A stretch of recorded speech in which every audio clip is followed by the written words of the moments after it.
A Turquia vive uma onda de protestos após a prisão do prefeito de Istambul, que expõe uma ofensiva autoritária de Erdogan. O que a crise num país tão estratégico para a OTAN nos diz sobre a cada vez mais distante democracia europeia?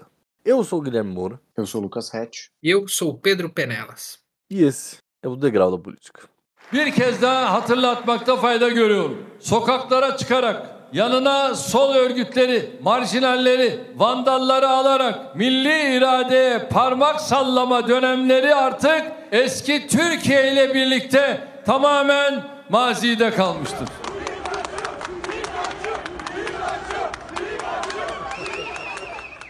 A Turquia já tinha aparecido aqui nominalmente no programa de Síria e tal. Os ouvintes que quiserem ouvir aí. E agora a gente volta para falar da Turquia. Então, isso é uma segunda crise, considerando que isso ainda é uma crise nacional, né? Ainda, calma, são só protestos e tal. Aparentemente os protestos estão violentos, assim por diante. Mas se a gente considerar que na última década o Erdogan veio numa crescente autoritária porque ele vem abarcando cada vez mais poderes para o presidente, poderes para ele e com reeleições infinitas, a gente está tratando de uma morte da recém-democracia turca, né? Olha essa frase, né? A democracia é como um bonde. Você viaja até chegar ao seu destino e então você desce. É a frase do Erdogan da década de 1990. Ao que parece, chegou a hora da Turquia descer esse bonde. Enhorabuena, porque isso não interessa mais o Trump, que seria um opositor, os Estados Unidos seria opositor, e no momento em que a Europa está fragilizada. Então, com um exército e uma posição tão estratégica da Turquia, você não tem nem como ser contestado pela União Europeia, e o Trump tá nem aí. Então é numa hora estratégica essa descida também do Erdogan. Mas isso é interessante, porque assim, a Turquia, e a gente pode falar do Brasil também, né, outros países, enfim, não é que eles têm um grande histórico democrata desde o século XIX, blá blá blá blá blá blá. A Turquia viveu durante o século XX, pelo menos acho que umas 2 ou 3 ditaduras militares, assim, no contexto da Guerra Fria e tudo mais. Tava também mais ou menos que nem as ditaduras latino-americanas, né? Eram financiadas pelo governo americano. E quando acaba a Guerra Fria, a Turquia entra também numa onda democrática e tal. Então, assim, democracia não é exatamente a ordem do dia da República Turca, né? Não, o bonde, ele pega o bonde na Brigadeiro e desce na Trianon. Não é que pega toda a linha, né? E se você tem uma parada também, a oposição turca é acusada pela oposição turca, né, de serem braços estrangeiros dos interesses israelitas. Turquia e Israel nunca tiveram a melhor relação do mundo e com o Erdogan só pioram, né? E assim, a gente fica falando muito em democracia, é um conceito que a gente já discutiu algumas vezes no programa, e como democracia, assim como nação, é um conceito de disputa. E o Erdogan é alguém que consegue lá parte do ideário do que é ser turco no século XXI, que é um pouco o discurso que boa parte desses detalhismo furtivo, democracias imperfeitas, enfim, tudo isso que tem se debatido na literatura da ciência política contemporânea, que é um pouco essa ideia de países que de fato nunca tiveram regimes democráticos tão estabelecidos. Então, a contestação a um regime solidificado é muito mais simples, né? A gente está no papel das instituições, mas qual que é a tradição política? Qual é a tradição política? Qual a cultura política desses países? E é aquilo, a Turquia, como vocês dois colocaram, são muito importante tanto pela sua localização geográfica, tanto que a gente falou da Turquia no programa da CIA, porque ela está envolvida em questões do Oriente Médio, quanto a questão da OTAN e da União Europeia, porque ela tem braço voltado para a Europa e para o Ocidente do ponto de vista político, né? A Turquia tem, como o Pedro falou, um exército muito numeroso, é o segundo maior investimento da OTAN, tirando os Estados Unidos, então é um aliado mais importante na OTAN, agora que os Estados Unidos mostra um distanciamento em relação à União Europeia, né? O Erdogan talvez esteja radicalizando ainda mais o próprio regime, como vocês falaram também, sabendo que os líderes europeus que poderiam se opor, talvez não queiram se indispor com alguém e com um país que hoje mostra-se muito importante para substituir a atuação militar dos Estados Unidos dentro da Europa, com a guerra da Rússia, as negociações para a paz na Ucrânia. Até nessa questão da Rússia, a Turquia ela consegue jogar para os dois lados muito bem, né? Eu me lembro uns anos atrás o Putin fez uma incursão na Rússia e tal, e aí eu lembro que Teve um vídeo engraçadíssimo deles comendo sorvete, uma marca turca, qualquer coisa nesse sentido. Será Eles que era pegaram... aquele sorveteiro lá? Isso, que tirava da mão? tudo que a gente sabe de Turquia hoje em dia. É isso implante capilar e novela que passa na bandeira. Anticapilar é forte. Enfim, e a Turquia chegou a ter muitos problemas com o armamento russo e armamento turco, que estavam sendo trocados, comercializados ali e tal, com a guerra da Ucrânia. E isso para a Turquia foi prejudicial, não pela guerra da Ucrânia em si, mas sim pelas proibições que estar na OTAN e o implacável. Não significa também que assim, a Turquia estaria melhor, o Erdogan pensa que a Turquia estaria melhor do lado russo, etc., fora da OTAN, que ou seja, porque recebe muito financiamento via OTAN também. O lado, né, que eles jogam não é exatamente claro, né?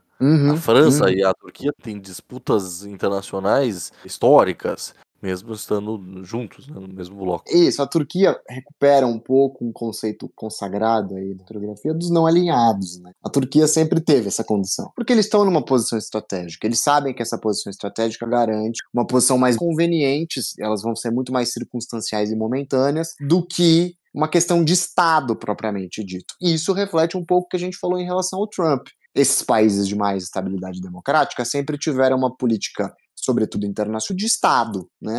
Vão ter algumas diretrizes alteradas de acordo com o partido e quem ocupa a cadeira da presidência, mas as linhas gerais são inalteradas, e a gente vê essa alteração dentro dos Estados Unidos, né? Aproximação ou afastamento por conveniência político-partidária. Então, a Turquia já joga esse jogo há muito mais tempo do que os democráticos, ou os países de democracia mais clara e modelar, estão começando a participar agora, que a hora quem ocupa a presidência vai fechar o acordo, porque... E se mudar a presidência, a relação com esse país vai se transformar em outra coisa. Mas é uma crítica que é possível ser feita. Por exemplo, quando a Angela Merkel e a gente comentou isso no programa sobre a eleição alemã. Quando a Angela Merkel se aposenta e deixa um vácuo de homem forte na Europa, o Erdogan vai ser um desses caras. Até porque ele já estava no poder também desde o final dos anos 90 tal, já tinha abarcado um monte de poderes. Vamos lembrar que quando ele assume, a Turquia era um sistema parlamentarista, aí passa para um semi-presidencialismo, e hoje é um presidencialismo com poder executivo bem forte. Então ele institucionalmente vai crescendo e tal, e quando ela sai, esse eixo de poder, assim, esse eixo de balanço, Europa, Rússia e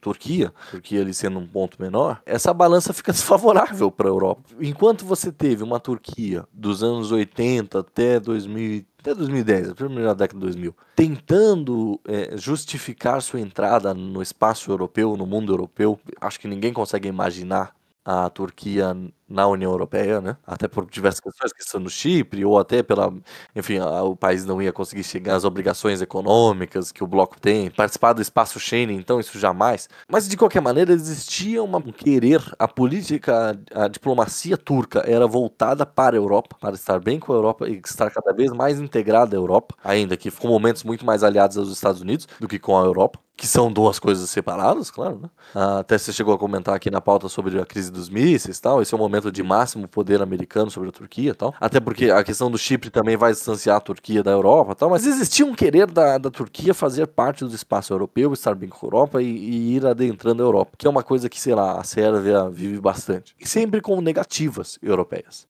A partir do momento que a Europa passa a estar numa balança desfavorável, é curioso pensar que o Erdogan ele muda os olhos dele da Europa, os olhos turcos, né, da Europa, para o Oriente Médio, que é o que é chamado do neo-otomanismo do Erdogan, né, de tentar colocar a Turquia como cabeça articuladora dos países do Oriente Médio. E o choque com Israel, ainda que muitos falam, não, porque o Erdogan ele se baseia nos partidos, né, ortodoxos e etc e tal, e por isso que ele briga muito com Israel, tal, distancia de Israel, mas na realidade é porque ambos os países estão disputando um espaço comum, uma cabeça comum, e aí você vai ter problemas com o Irã, com a Arábia Saudita, com o Egito, etc. Só que, claro, o mundo muçulmano consegue conversar muito mais com Israel, que tem seus outros problemas, né? Eu acho que é muito interessante essa mudança de olho turco da Europa para o Oriente Médio, que vem acompanhado desse desfavorecimento internacional da Europa pós saída da Merkel. E, claro, a questão do ISIS, né? Que aí eles obrigatoriamente tiveram que olhar mesmo. Né? Curioso você falando da Turquia nesse sentido, como hoje em dia faria muito mais sentido ela estar com os BRICS, né? A Turquia virou o país da OTAN, mais BRICS que existe, né? Esse contestado, autoritário, e existe um medo agora pela Turquia. Acho que sempre houve um medo. Agora, com a escalada de poder, eu estava lendo Valor Econômico sobre, né? Eles publicaram 2 matérias muito interessantes sobre a Turquia. Essa investida do Erdogan acende um alerta, como se esse fosse o novo Putin e que isso se tornasse um novo normal com a escalada de novos líderes como Erdogan confrontando a ordem, que é o que pode estar acontecendo na região dos Balcãs também. O Guilherme citou a Sérvia, é um outro país para a gente ficar de olho. E a Romênia teve Romênia também. Eleições contestadas, né? e aparentemente era interferência russa mesmo, mas enfim, Russa gerou mesmo. protestos a favores e contra. E são regiões emergentes, assim, que Isso é interessante, porque existe um quê de países mais hegemônicos no que cosmopolita serem democracias mais firmes, vai, tipo a França, ainda que, não, mas extrema-direita na França, etc e tal, mas ninguém tá exatamente batendo no Estado Democrático francês. Agora você pega a Turquia, Istambul é uma cidade cosmopolita. Agora você vai lá pro rincão da Turquia, é um lugar muito rural. E esse choque entre Erdogan e o prefeito de Istambul é mais ou menos esse choque. O Erdogan, ele é um cara muito popular no interior da Turquia, que é muito mais religioso, que é muito mais tradicional, que é muito menos cosmopolita, que está muito menos interessado em questões de direitos fundamentais democráticos europeus. E muito mais ligado também ao mundo local do Oriente Médio, que não faz parte dessa rota comercial e etc e tal. Talvez o que se discute entre a democracia liberal, clássica, europeia, americana, etc e tal, e essa outra democracia, seja exemplificada nessas disputas entre o mundo cosmopolita das grandes cidades para o mundo interiorano, que todos esses países vivem. A Romênia vive, a Sérvia vive, etc. E esse deslocamento do olhar que você falou, países de regimes democráticos recentes, menos solidificados, a gente fala muito, por exemplo, da questão da Hungria, como a Hungria tem um posicionamento de se distanciar da Europa, e em algum momento,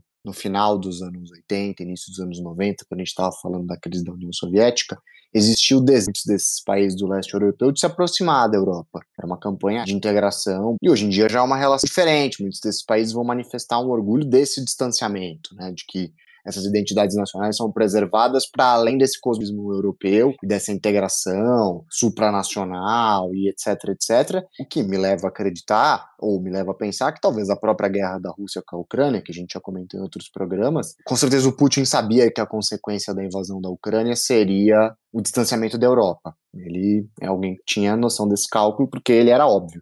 Mas eu já começo a me perguntar se não era motivo e consequência, quer dizer, Putin também é alguém que tem esse olhar de se distanciar da Europa e talvez seja o primeiro grande exemplo, ou um dos primeiros grandes exemplos, para essas novas lideranças mais autoritárias do século XXI, né? Como ele reorganiza o orgulho de ser russo a partir de um governo que vai centralizar muitos poderes na figura do executivo, e particularmente na figura do Putin, e serve de manual para a Hungria, serve de manual para todos os países que foram citados, e a Turquia pode ser inclusa aí. Então, valores multiculturais, multiétnicos e democráticos da Europa parecem não traduzir para esses países resultados efetivos dentro das suas políticas internas, do tipo, a minha vida é mais bem organizada por um governo autocrático. Eu me sinto mais seguro, eu tenho muito mais orgulho das bandeiras do meu país. Então, é uma transformação que acompanha um pouco essa ideia de que os valores europeus estão em crise. Quando você fala em uma aversão à Europa, infelizmente, eu digo infelizmente porque nós já sabemos quais são essas alternativas, né, fazendo trocadilho, a alternativa à Alemanha, a própria alternativa que é o Putin, nós sabendo que essa é a alternativa,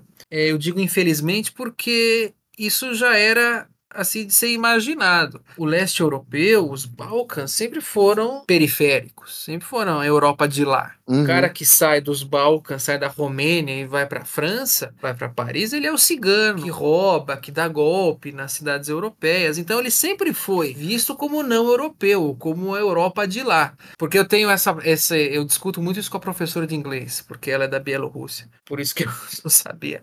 E aí você vê a Europa numa encruzilhada mexicana. Pega o exemplo da Moldávia. A Moldávia é o país mais pobre da Europa, se não me engano, do continente. É a Albânia? Mas a Moldávia tá ali, na zona da degola. Sim. Ela estava passando por um processo eleitoral complicado, com a intervenção da Rússia, e a alternativa era eleger uma candidata pró-União Europeia. Agora, em que medida a União Europeia vai acatar a Moldávia, né? Então fica numa situação complicada. Como combater essa alternativa? A alternativa seria acatar esses países para a União Europeia, mas duvido que queiram. Eu concordo muito, eu vejo esse movimento, assim, existiu durante muito tempo uma intenção de países em entrarem no espaço europeu. E durante muito tempo eles são recusados pela Europa. Sim. E de fato, existem países que entram e que funcionam, tipo a Romênia ou a Bulgária, ou os países bálticos que deram muito bem na Europa, etc.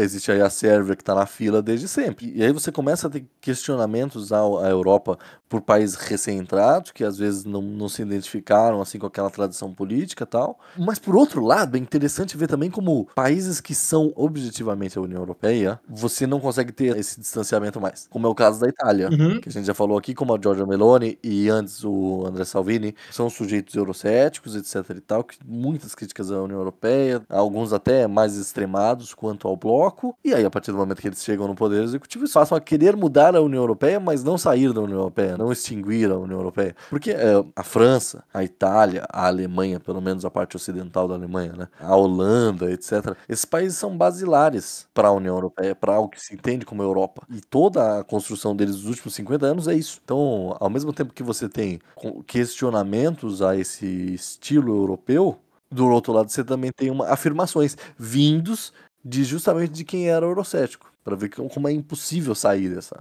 E você vê que agora eu vou juntar dois argumentos, o seu com outro que eu li, que é do Manuel Castells, que ele fala que se discutiu o Frexit, houve discussão. Após o Brexit, teve a tentativa do Frexit. E ele escreve que a extrema-direita francesa era desorganizada demais para fazer um negócio desse.